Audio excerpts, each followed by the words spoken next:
Come over, we have something important to tell you. That's all the message said. No smiley face.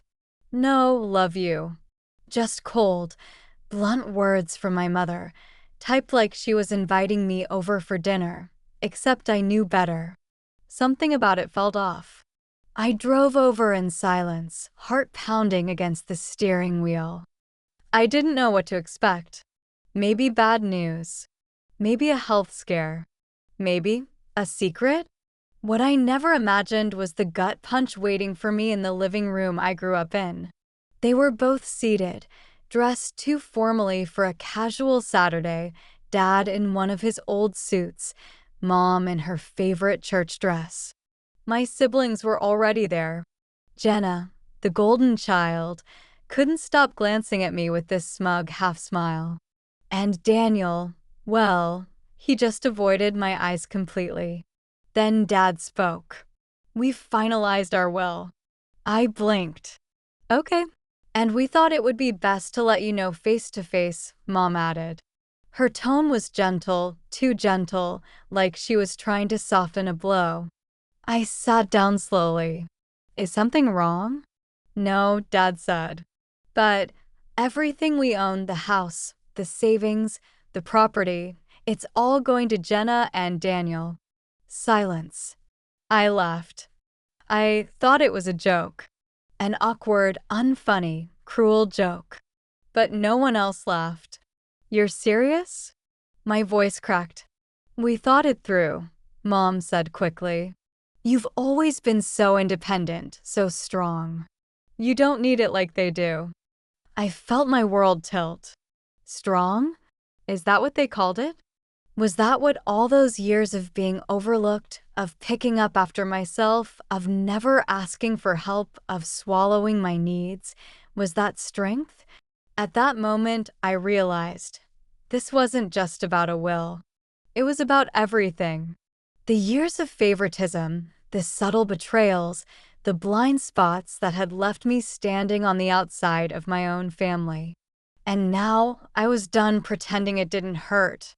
For days, I couldn't stop replaying their words. "You've always been strong. We just assumed you'd be fine. Jenna and Daniel need it more." What they meant was, "You've always been on your own." And we liked it that way. I stayed away after that conversation. No texts, no calls, just silence. I think part of me hoped they'd realize how wrong they were, maybe even apologize. But that hope faded quickly. They carried on like nothing had happened, while I lay awake every night wondering how my own parents could look me in the eye and tell me I didn't matter enough. Then came the family brunch. I didn't want to go. Every cell in my body screamed at me to stay away. But something else pried, maybe made me show up.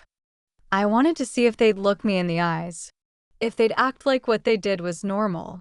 The moment I walked in, Jenna was already laughing at something Mom said, like we were all still living in some glossy family sitcom.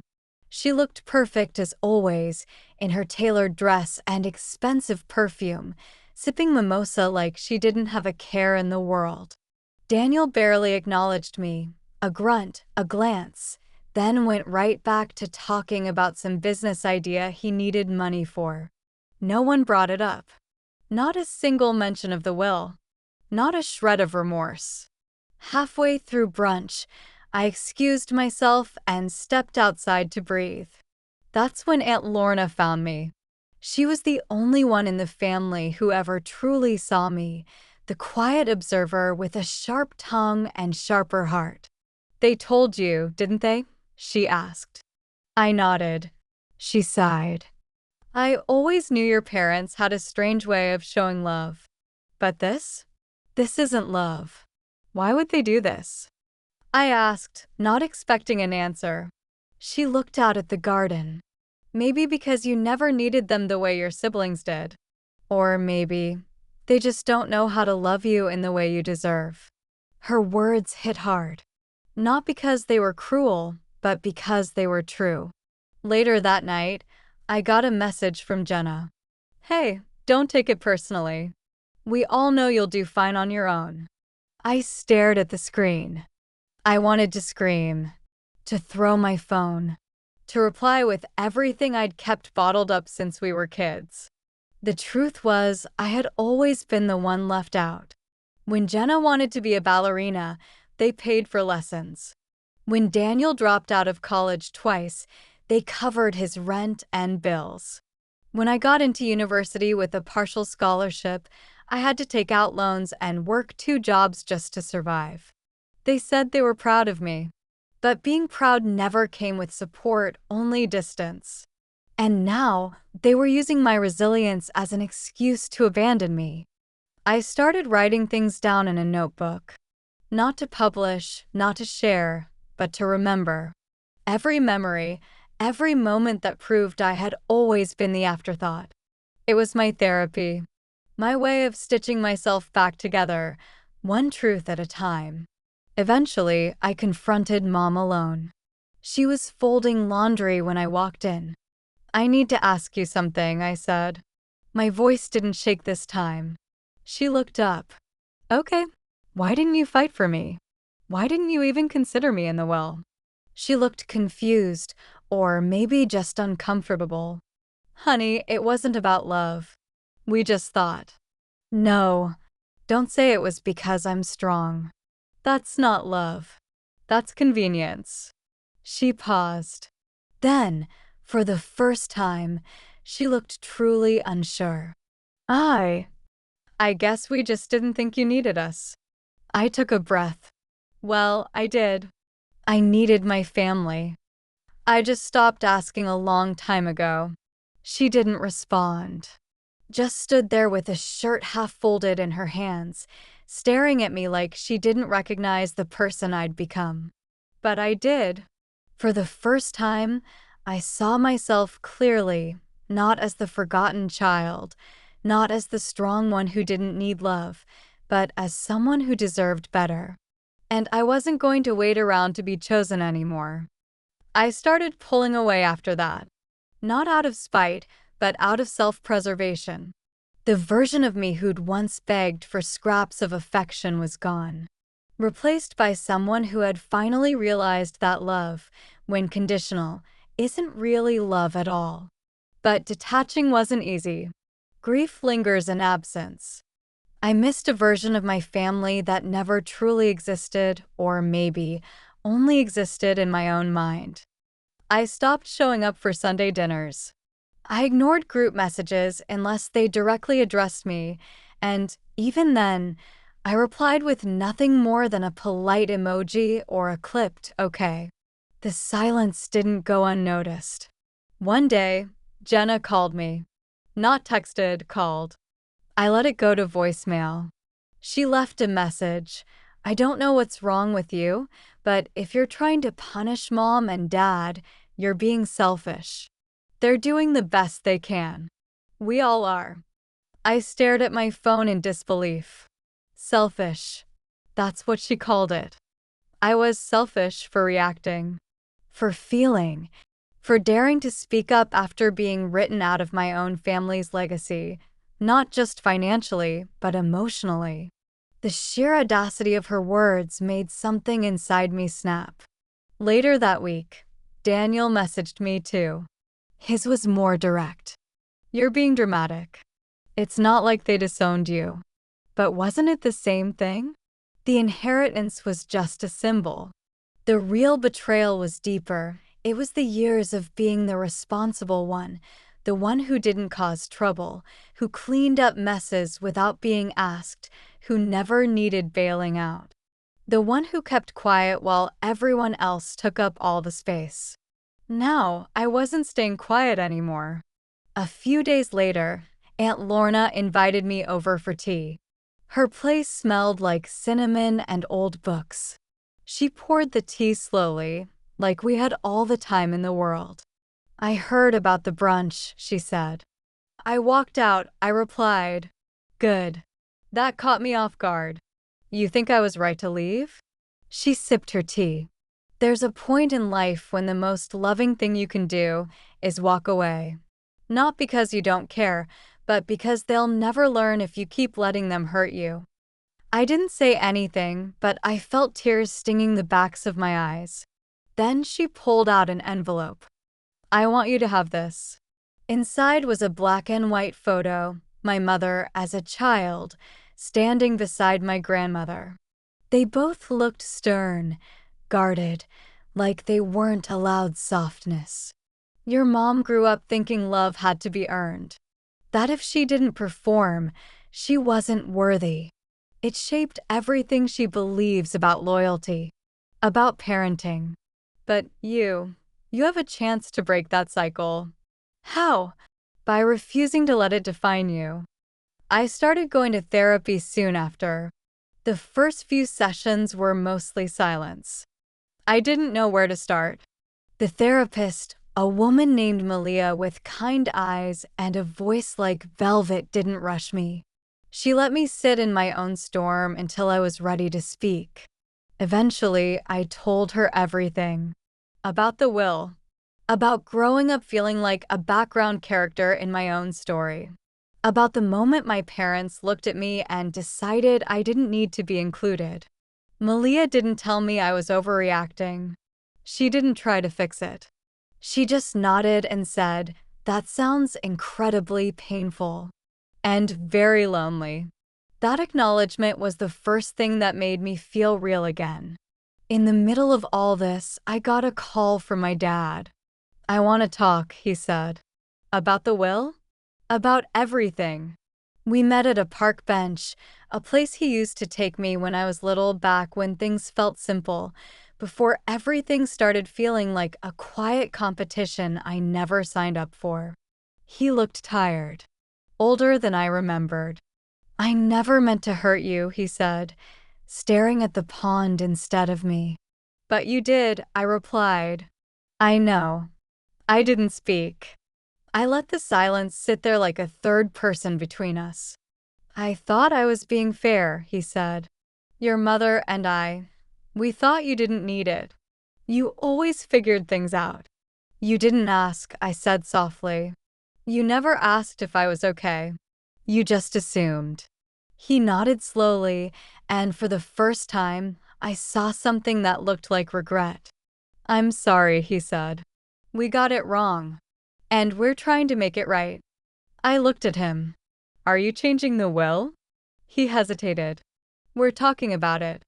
That stung more than I expected. Talking about it. Not doing it. Even in their attempt to make things right, I was still on the edge, still waiting to be chosen. After that, things got messy with Jenna. She found out our parents were reconsidering the will. Maybe Dad mentioned it. Maybe Mom slipped up.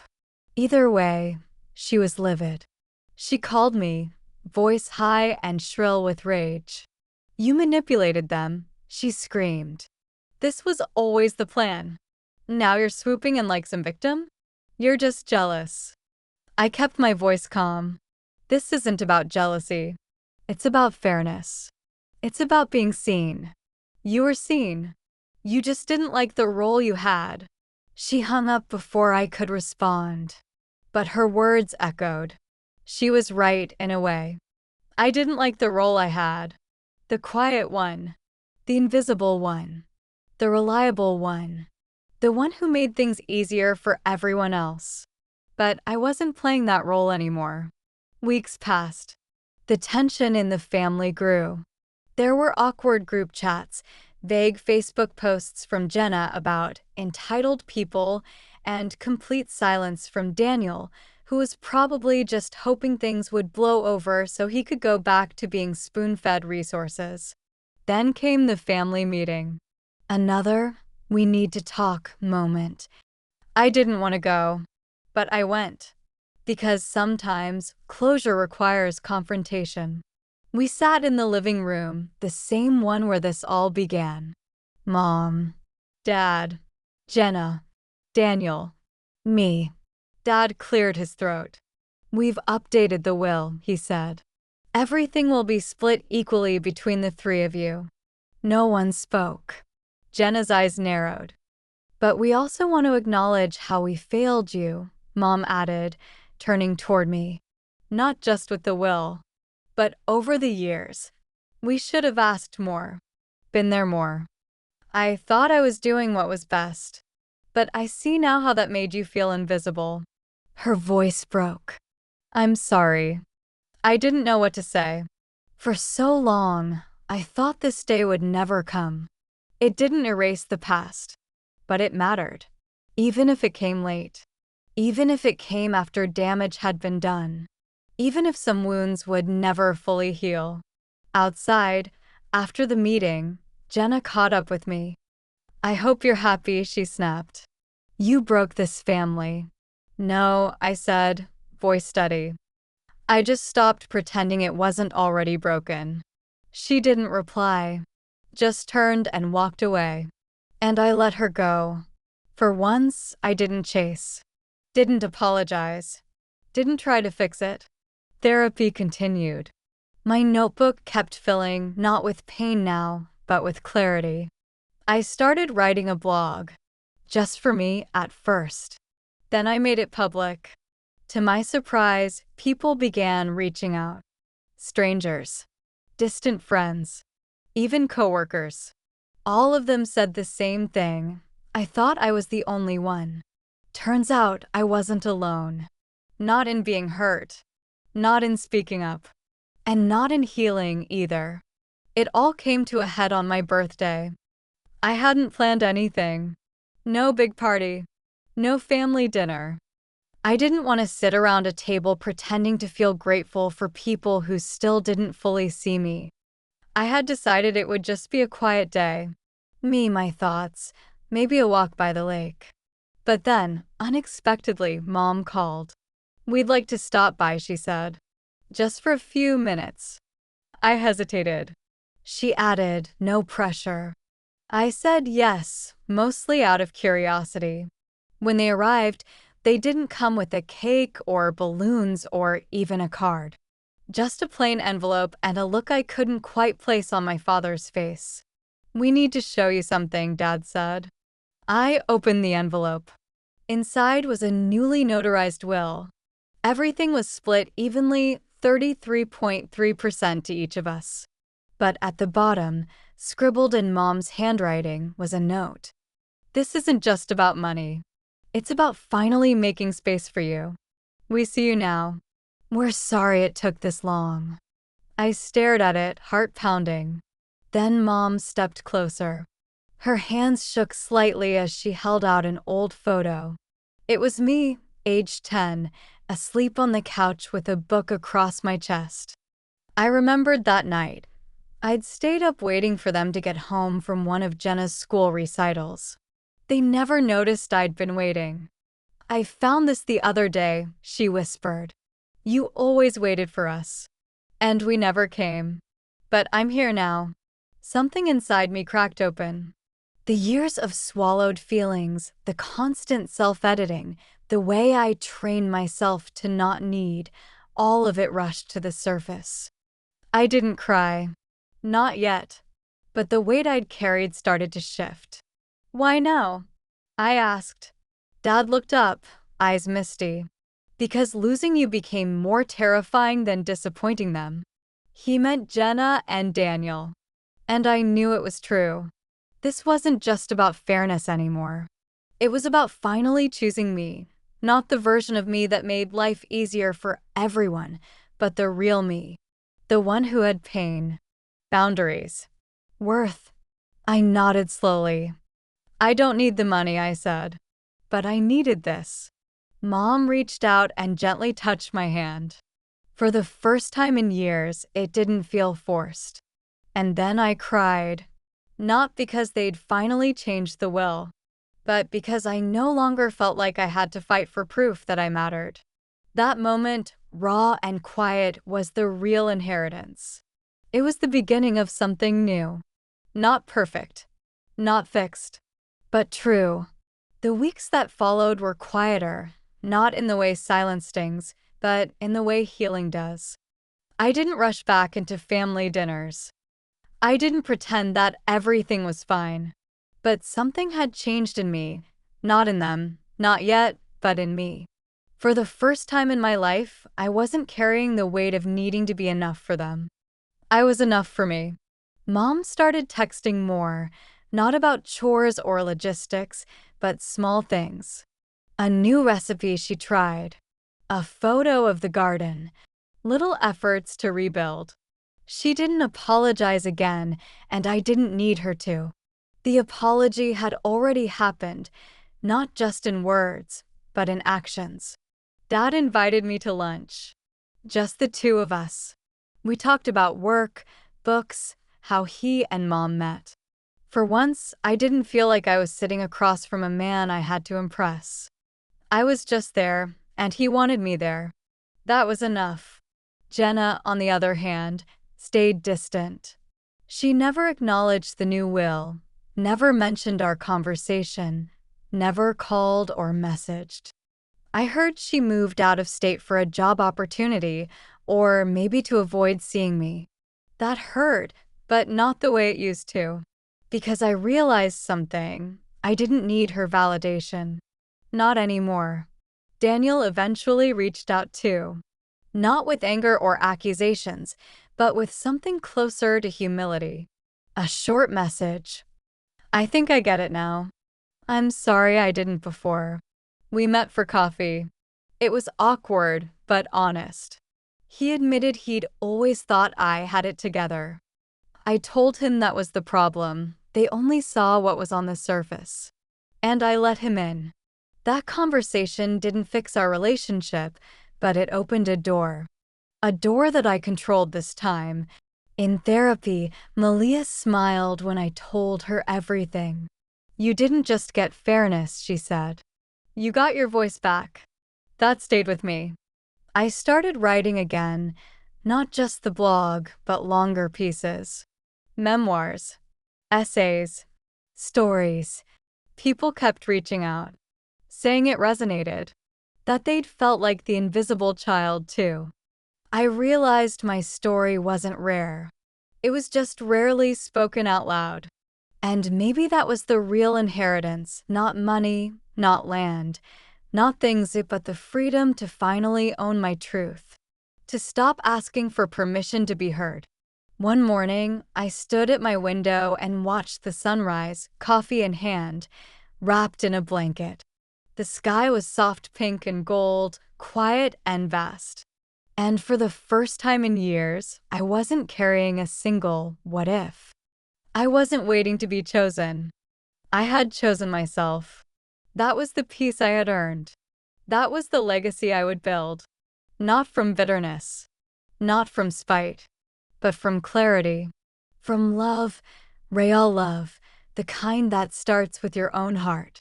People think inheritance is about money, about houses, land, jewelry, bank accounts. But the truth?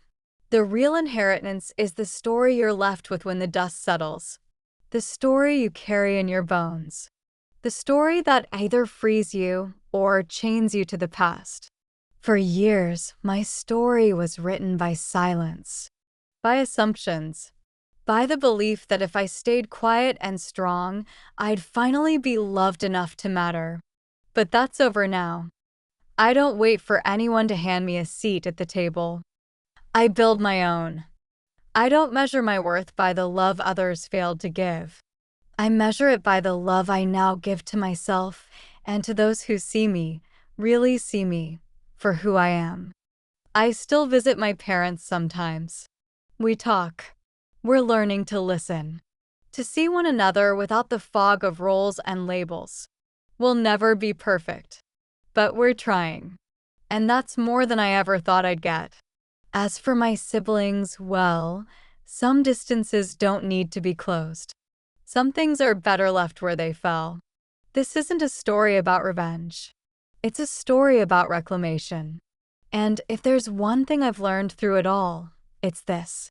Sometimes the most powerful thing you can do is stop asking to be included and start choosing yourself instead.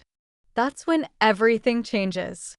That's when the real legacy begins.